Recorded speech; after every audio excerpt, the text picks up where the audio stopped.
Hello and welcome to another video here on the Giant Take YouTube channel. My name is Josh and I am joined by my friend, my co-host Alex. New York Giants training camp day 3 recap. If you can tell from our backgrounds, we are not at home. We are down at the Jersey Shore, unfortunately, because we were not able to watch day 3 live and in person. And we won't be able to watch Sundays as well. I don't know if you caught our last recap, but we said at the end too, just reiterating, we were not there today.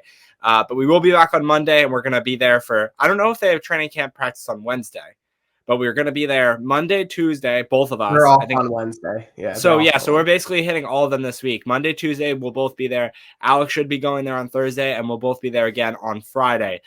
So we'll be jam-packed next week with all of your content, but we're just missing Friday and Sunday, which it sucks, but it is what it is. I did want to give that heads up, though, just to tell you that this isn't what we're seeing from our own eyes. We are going off of sources, trusted ones at that, whether they are beat writers or our good friends at Talking Giants, Justin and Bobby.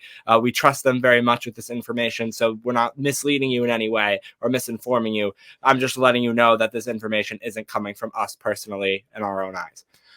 Okay, with that being said, I'll send it to Alex now since I did the intro with what happened today at Giants training camp. Yeah, to start, Giants actually practiced with top pads today. So they were practicing with top pads and shorts. And there was multiple 11-on-11 sections, actually 3 periods of 11-on-11 action. So that was the most we've seen so far, the longest practice as well, almost an hour, 45 minutes. In terms of some injuries that happened or that didn't happen, but were not that happened. Here, I'm going to rephrase it. That came in leading up to this practice. Players who did not practice. There you go. That's the easiest way to say it. Cole Beasley with a quad injury and Jervarius Owens, the safety rookie out of Oregon with soreness from that collision a couple practices ago, did not practice. Beasley, apparently it's a minor quad thing. He should be good to go very soon. Owens should be back as well soon, according to Brian Dable. And then the starting lineups for 11-on-11s, they changed again today. Josh, you want to read through them and I'll kind of talk a little bit more about them after. Yeah, definitely. So let's start out with offense. We had Daniel Jones, Saquon Barkley, Andrew Thomas, Josh Zudu, Ben Bredesen, Mark Lewinsky, Evan Neal, Darren Waller, Darius Slayton, Paris Campbell, and Isaiah Hodgins. So let's get a little bit of a breakdown here of how that lineup looks compared to the other ones so far in this training camp. Yeah, so Azudu and Bredesen is the left guard center combo. Once again, similar to day 1 of training camp. Bredesen slides back in at center instead of John Michael Schmitz, and Azudu replaces Bredesen at left guard. So that was the big change there on offense. Everything else status quo, which I assume it will be for the rest of camp. Yeah, and I don't know if you put this here in the notes, but John Michael Schmitz took some extra snaps after practice with Daniel Jones.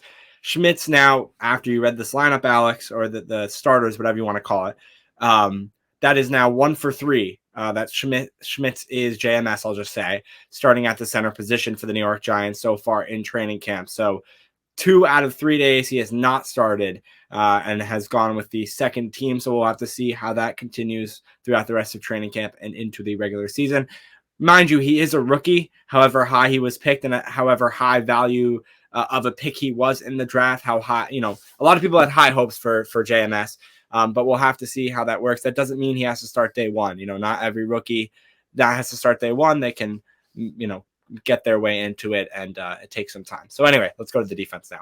Dexter Lawrence, Leonard Williams, Kayvon Thibodeau, Azeez Ojulari, Bobby Okereke, oh my gosh, I forgot his first name, Darian Beavers. Yeah, okay. Yep. I don't know why I blanked on that for a second. Adoree Jackson, Darnay Holmes, Deonte Banks, Bobby McCain, and Xavier McKinney. Alex, break this one down for us. Yeah, so I didn't want to write down 12 players, but Beavers and McFadden once again splitting first team reps. So that's important, but Beavers was out there to start, I guess. So he is technically the starter, but they have been splitting first team reps. Darnay Holmes back in at the slot instead of Cordell Flott, who actually apparently really struggled with the second team today against Khalil Pimpleton. So that's an interesting one for Cordell Flott. Hopefully he has a better day on Sunday. And then Bobby McCain getting his first start with the first team at safety next to Xavier McKinney. So now we've seen Pinnock. Who else have we seen? We see Pinnock, Dane Belton, and McCain now at safety starting. starting. Will we possibly see Nick McLeod at the next practice starting at safety? I'm not sure. Probably not would be my guess. This will be the 3-man rotation until we start seeing the favorite, I guess, get ahead in during training camp during this important battle at the safety spot. So that was certainly interesting, and I think I'm excited to see what the next practice holds for that lineup. Who's going to be at safety? I would assume Flott's back at starting slot or starting nickel next practice, but I guess we'll have to wait and see. Yeah, and so we had Bobby Skinner of Talking Giants focus a lot of his time today watching offensive lineman or offensive tackle Evan Neal. He had a good day against Kayvon Thibodeau and Azeez Ojulari from what Bobby reported. And then we had offense, even though there's no tackling, I guess partly because there's no tackling, but also it was more throwing. It wasn't running the ball. So there was big plays from Darius Slayton and Darren Waller in 11-on-11s. A deep throw to Darius Slayton that connected to him from Daniel Jones. It was apparently a very nice pass. I hate saying that because it's like we're not there, so we didn't see it. So I have to just go by the rules of Twitter and be like, yeah, apparently from what we read, it was a good pass. And then you had Daniel Jones. They released the clip of it. It was a good pass. You did see the clip. Yeah, the Giants it was a good pass. Yeah. God, I'll have to watch it right when we hop off of this. And then Daniel Jones in total went 18 for 23 in those live passing drills. And then Jalen Hyatt is our final story here. He had a big day with 4 catches and several first-team reps. That's a big deal for Hyatt, especially after day 2 where he was here and there. He was playing with the first and second teams. He's been rotating, but he did have a drop or two. Although a lot of people who were commenting on that Twitter post or wherever we post on the various platforms were saying that in the one-on-ones, the ball that Hyatt dropped was an underthrow by Daniel Jones, and it led him to stop in his tracks and not continue forward where the quarterback's supposed to hit you in motion in your stride. I rewatched the clip after seeing those comments, and I definitely agree that the ball was a little bit behind Hyatt in day 2. So nothing to worry about there, though, because now he's on the upward trend here in training camp. So that's a great thing to read and see today that he had a good day.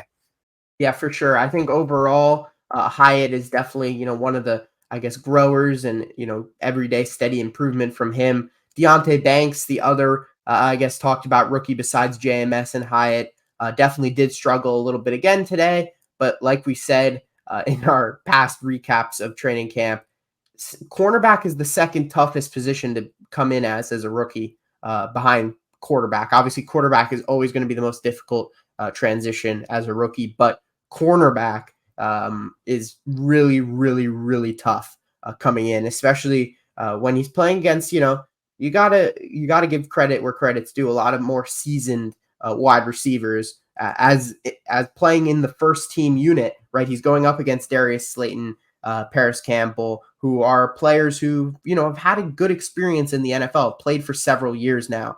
So it's not like he's going up against Jalen Hyatt, for example, who also is a rookie, where it's kind of a more fair matchup, and then you might be a little bit more concerned. But rookie corner, got to give him time. It seems like he's got the right attitude to things. I saw an interview with him post-training camp saying, he's just trying to work, get better every day, learn from the coaches. So I think he's going to improve, and it's going to be tough. We can't overreact year 1, I think, to his performances, because he is going to get beat this season by better receivers that we end up facing.